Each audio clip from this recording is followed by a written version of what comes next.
Alright, so I went and found some instructions for a Walbro WA series carburetor.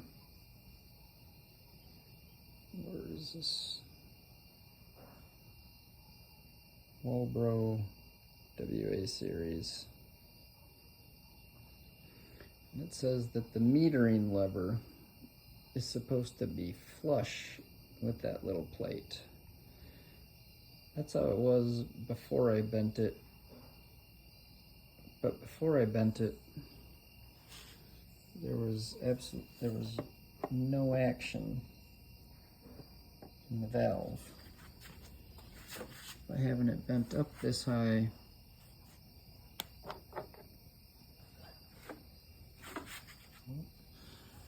by having it bent up, you can see that the needle valve at least actuates, lifts up.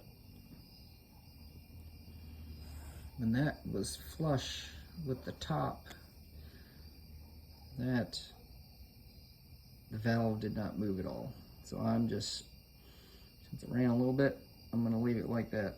If it gets to be flooding too much, then I'll, I guess, bend it back a little bit.